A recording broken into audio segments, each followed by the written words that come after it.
Hello everyone, welcome back to our channel. I am Shubham, My name is Jasmine.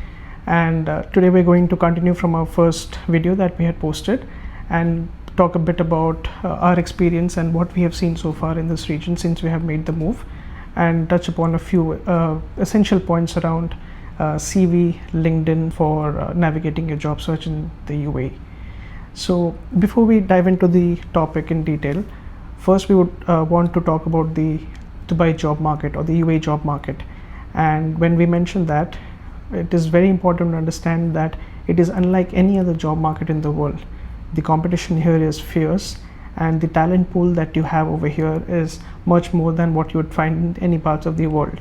And that is because people from all around the world try to come to the UAE in search of a job, and hence you would often see that even if you have been trying for let's say a few months or years, in some people's cases it takes quite a lot of years also to find a job. And it also, leave aside about getting a job offer, many people take a lot of time to even land interviews or get their CVs in front of the recruiters, and that is exactly because of the fierce competition that you have over here. And today we'll talk about a few more points about that. So yeah. So yeah, I also would agree to what you just mentioned. So many people take more than a year or maybe even more than that to simply even receive a recruiter's call for a screening. So I'm sure all of you are already aware about the kind of competition that's been going on. That's why probably people choose to look for more and more information on how they can improve their job search strategy, right? So when we talk about this, it's imperative that we also understand how exactly the market functions here, because it's entirely different to any other parts in the world. Yes, I think first starting point for job search is the CV, and we've heard many people say that once they see your CV, they say that either it's a good CV, it's not a good CV. We've also heard people say that you need to tailor your CV as per each of the job adverts that you see, and we've also heard people say that you should prepare one master CV and apply it for all the job adverts that you see. Yeah, I feel the job adverts that you see for roles here, particularly in the United Arab Emirates region, in most of the cases, the job description is either too vague or the requirements are way too many. So what happens in this case is, as someone applying for it, you either do not fully understand what the job requires or the requirement is so much that you get confused whether I fit into it or not. So in both the cases, what we have understood is that what happens is they put the job description onto a system, and then there is a tool that compares your CV with the job description that is there on the system and gives them a percentage of fitment. Now it's very much like a cutoff number, and if it does not clear that cutoff, it never reaches a human recruiter. So your CV might be great, it might be well quantified, it definitely will be having everything that they need, but somewhere or the other the keywords did not match very well or did not give the system that kind of understanding that you fit into the role perfectly. That's why you got rejected, and that has happened with us. I think I've lost the count. Yeah. Also so many times. Yeah, and I think people tend to not entirely understand what an ATS actually does. But what we have experienced and from what we have seen so far, and it's our personal story as well. We believe that there's nothing called a good CV and a bad CV. It's either a compliant CV or it is non-compliant CV. Now, if you ask me what compliant and non-compliant is, it is the ATS, which is the application tracking system. So your CV has to be ATS friendly or ATS compatible. Let's say there are 1000 applications you see for one particular job advert, and people think that okay, there are so many applicants already, but out of those 1000 applicants, you'd be surprised to know that 75 to 80% are automatically rejected by the ATS It might be for many reasons. It may not, your CV may not be compliant, or it would be filtered out because 10 or 20 other CVs were better than yours in terms of passing the ATS format. So when you put in your CV, before even it reaches the human eyes, it gets filtered out by the ATS, and that's why you never hear back or you never get a call from the recruiters.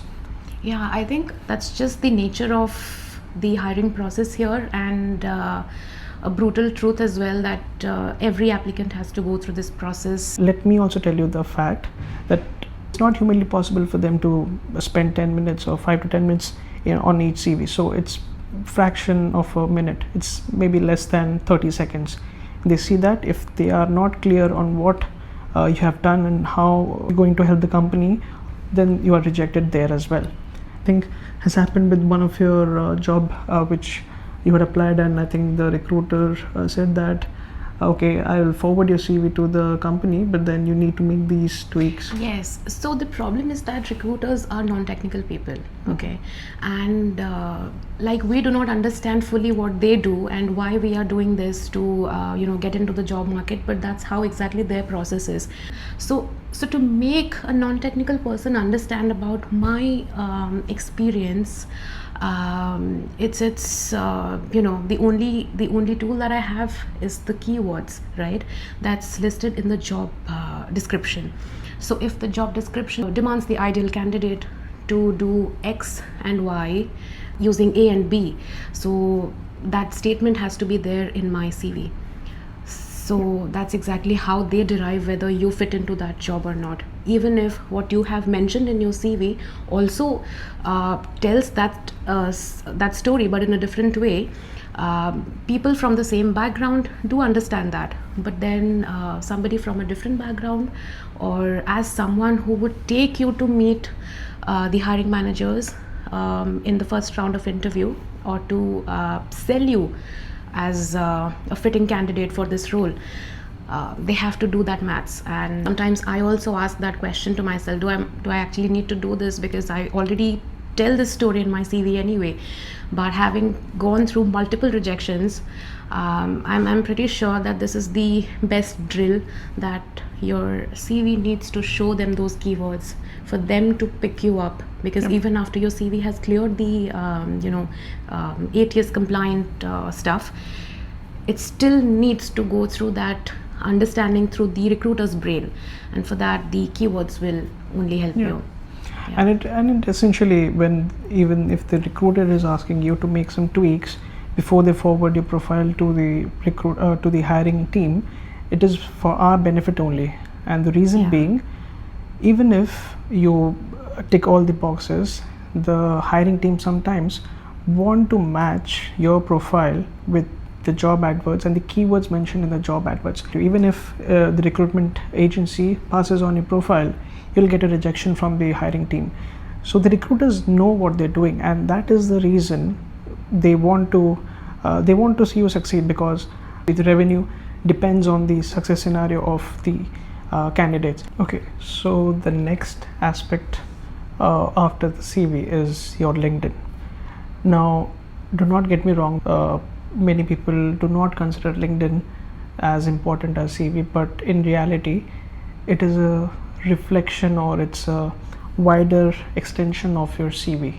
So it is imperative that you have as good a LinkedIn profile as you have a CV. Because in this region people are very active on LinkedIn. They ensure that they keep telling others about their success, and they write what they are doing in their professional journey, what certifications they have completed, or in general a random thought that just not helps them to connect with others, but also works in favor of your LinkedIn's algorithm. And also I feel it also works as a verification metric, because you have listed so many companies and your qualifications on your CV.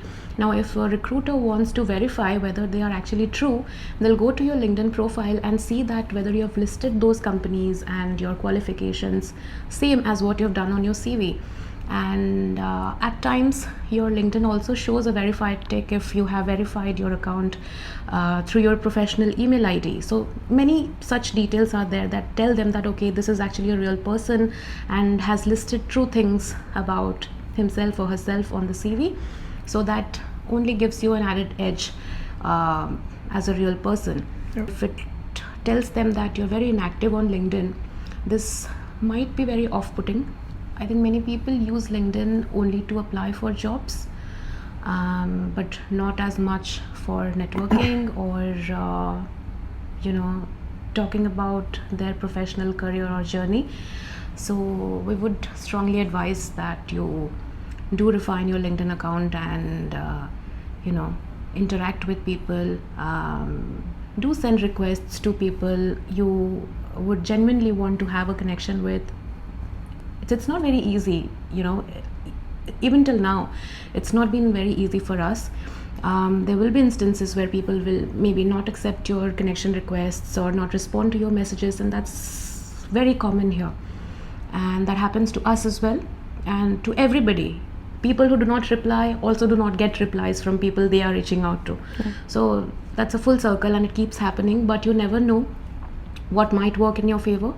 Yeah, and what I would just want to add before we wrap up this video is that along with a compliant CV, you also need to have a very good LinkedIn profile.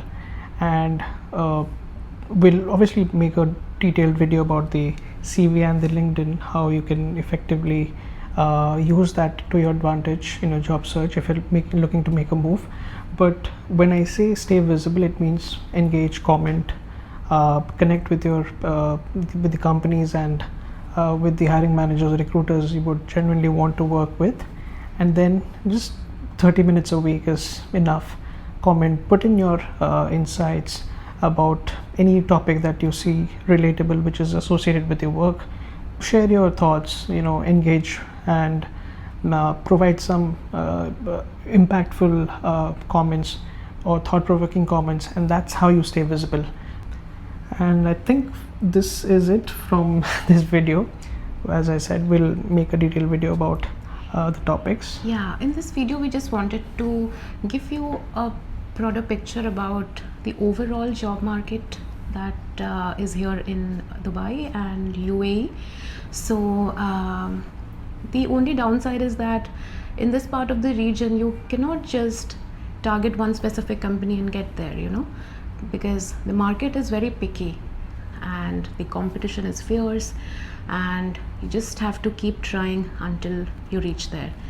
So we hope you like it, and we'll work on more videos, and if at all you have any questions or suggestions on how we can improve or what you liked or did not like, we would highly appreciate if you leave a comment. And if you find our videos and content insightful and really helpful, then do hit that like button, subscribe, and we'll definitely keep on working on getting you more valuable content. Till then, thank you. Thank you for watching.